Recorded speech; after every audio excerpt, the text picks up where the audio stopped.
hope you can hear me. It's great to be here in front of you and to talk to you about what I did and what I'm thinking about all day long.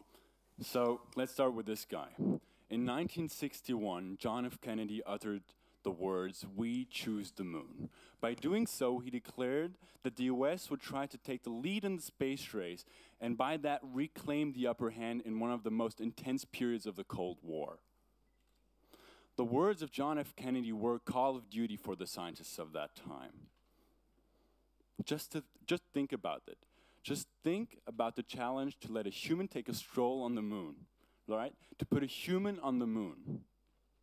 Just think about the challenge that must have been at that time for these scientists. It must have seemed impossible. So what did the scientists do? Did they despair? Did they decline? Did they say no? No, they didn't. They sat down and thought about the problem. They said, okay, let's think about it. How could we solve this huge challenge? And their approach was to break it down. So let's break it down. Step one, well, we need to bring the astronauts up there, right? We need to bring them to the moon. And for that, we need a couple of rockets. We need to do a couple of computations because we don't want to shoot past the moon. We want to go on the moon. And then, of course, step two, we want to walk around on the moon and plant our beautiful flag and tell the world we're the best, right? We're the best. And for that, of course, we need a suit because no oxygen, lots of radiation, and kind of cold. So that's what they said, okay, we need a suit and we can do that too. And step three, of course, is we want to bring our guys back home, safe and sound to the families and friends of them, right? And they said, okay, what do we need for that? Well, we don't want them to burn up in the atmosphere, so let's compute the right angle of entry. And we don't want them to crash into the ground. So let's slow them down a bit, and that's how you did it, with a couple of parachutes, and landing them in the sea and not on land. What they did is they broke the problem down into smaller steps. They had one big challenge, and they broke it down into step one, step two, step three. And what the scientists of that time did is they did it again and again with each of these challenges until they could answer every question that arose. Every single problem they could think of in this context was solved creatively. They did it through logic, through creativity. They did it by breaking the problem down. They did it by applying known patterns to new problems and overcoming the challenge. The scientists of that time did something that is incredible. They put a man on the moon. And now you might ask me, why should I care about that? Why should I care about bringing a man on the moon? Well, of course, and thankfully, not everyone here has to bring a man on the moon. Not everyone has to get the lead in the space race for the US. But still, every single one of us is confronted with big problems and challenges in their day-to-day lives that are just too big to solve in one swing.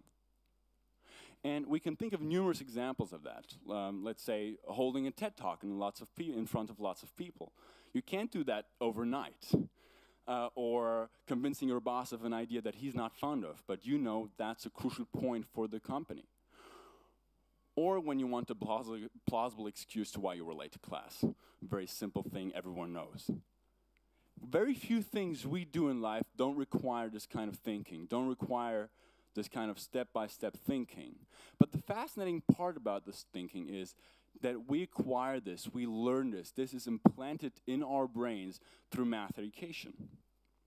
So normally when we look at math education, we look at something like this. A complicated formula, an equation, and its solution. But what math education is actually about is how we got from there to there, how we got from A to B, how we got from the problem to the solution. Math education is actually about the little spaces in between the formulas. It's about the hence, the this because that. It's about the implication. It's about the equivalences. Math education is about having the curiosity to go into uncharted territory and to understand things you didn't understand before.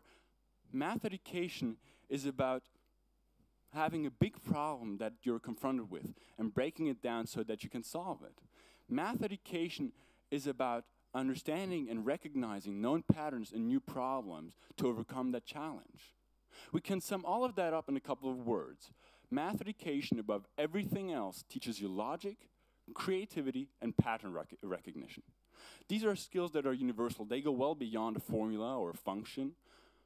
They can tell you whether you pay more or less in the grocery shop for this salad or this one. They can tell you whether you'll make the goals your company set. And they can even put a man on the moon. So these things are crucial to us, and we as individuals should strive to understand math if we see this. We should, as a society, strive to turn out a lot of people who understand this. So let's go away from this cute example to the world of cold, hard facts. I'm mathematicians, I like that. Math education and its impact on our lives is something that was studied quite a bit. Actually, two scientists, one from Stanford University and one from the University of Munich, published a paper for the World Bank called The Role of Education Quality in Economic Growth, which looked at, among other things, the impact of your math proficiency, so how good you are in math, and how it worked for the success you had in later life. And what it showed was that the better you performed in math in high school, the more you would earn on in later life. And the better a country performed as a whole in mathematics, the better it would perform as a whole economically. So when we see this, as individuals and as a society, we should want to be good in math. And we as a society should want to turn out a lot of mathematically proficient school leavers. So why is it then when I talk about math education, I look at you and you all go like this? You look at this and you say, oh my God, I hate math. Math, you know, it tortured me in school. I had the homework and the tests. I didn't like it. Well, it's because math has a fundamental flaw in our school system. It is that because more and more students go into our school system and want to learn math, the teacher or the number of teachers doesn't keep up. We don't have enough teachers to teach math to all of you. So if we look back at our school time, well, it looked like this at the beginning. You had one teacher, 30 students who were very motivated. In this case, they're green. And they looked at math and they were curious, because I've never heard of a kid that isn't curious, that didn't want to understand something, that didn't want to learn. I've never heard of a kid that didn't want to have good grades. The problem with math is that at some point you'll have a concept that is complex, and that one of these students won't understand it. And when this problem arises, you need a teacher that has the time to go to the student and explain what he made wrong and where he can go right, and so that he can take the next step. The problem is that these teachers don't have the time. So one of these students is turning red, all right? The problem here is that the student goes into this vicious cycle of not understanding, getting frustrated, not understanding, getting frustrated, and so on and so forth. You see where I'm going? At some point, this student will give up.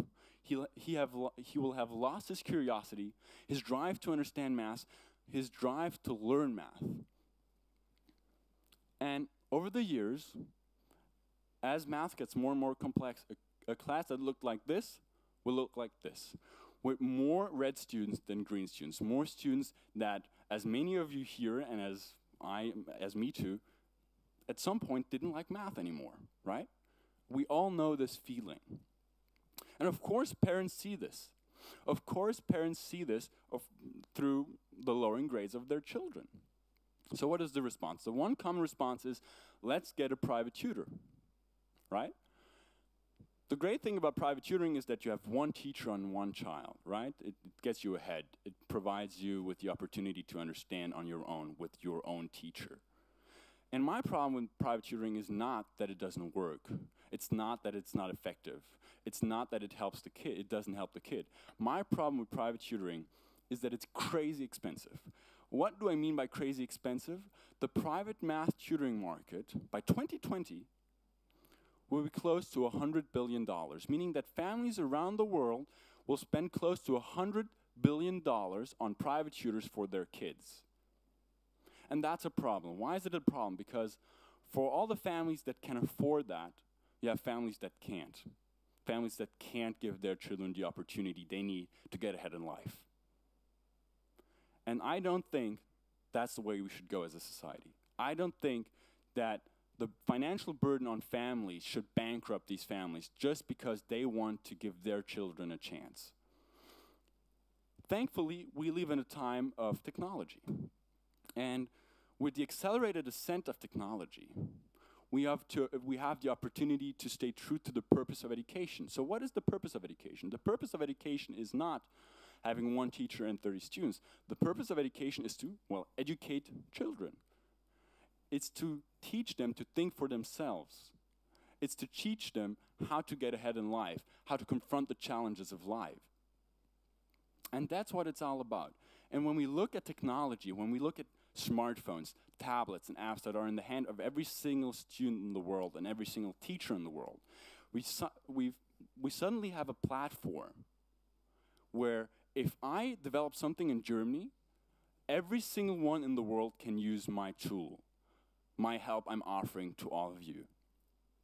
That's the great thing about technology. Technology is our way to stay true to this promise we make to the children, to stay true to the thing we say when we say, with this education, you'll get ahead in life. That's what technology gives us. And my brother Raphael and I were 13 and 14 at the time when we recognized this, when we saw this problem. We saw this problem because of two things. First off, since I was 10, I gave private math lessons. So on a daily basis, I got more and more aware of the fact that a lot of students had problems in math, and that it was incredibly expensive for the families. And the second thing is that I come from a family of mathematicians. My father was a mathematician, my grandfather and his brother were math professors, my aunt is a math teacher, my cousin studied math, my brother and I studied math. I think you get the gist. We quite like math. We love, torturing our brains for some reason. And the great thing about that for us is that we never closed our minds to math. We never said, it's not important to learn math because it is for your life. We never said, give up. We always kept our mind open to the new challenges that were posed through math. And that's why we founded Math 42 7 years ago, together with my brother and my family. Math 42 is a technology that helps middle school, high school, and college students to understand math. We developed a technology that provides high-quality, individual, and affordable education for now 2.5 million students across the world. 2.5 million students across the world are using our tool to get ahead in math. Now, why is that? Why do they use Math 42? Well, our approach was that when a student has a problem, the best way to learn is to understand this problem. So when he has a problem or homework that he doesn't understand, he comes to our app, enters his problem, and just like a private tutor, we give him suggestions on how to solve the problem. And then we give him a step-by-step solution of this problem. We explain it in detail so that he can understand it. If he didn't understand a step, well, he can just click on the step and look at the substeps of the substeps of the substeps, down to 4 + 1 = 5, from where on everyone understands math. We give him definitions and we give him interactive graphs that illustrate abstract concepts in math. Beyond that, we understand students. We know where they go wrong, where they go right, where their problems lie, and what they need to do next to overcome these challenges. That's what Math 42 and what we did was about. We wanted to provide a digital private friend, an assistant, a tutor that's always in your pocket.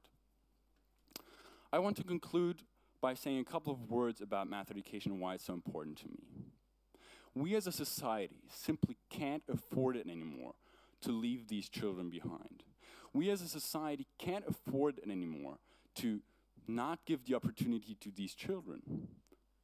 And for that, we need to change the way we think about math and how we think about math education.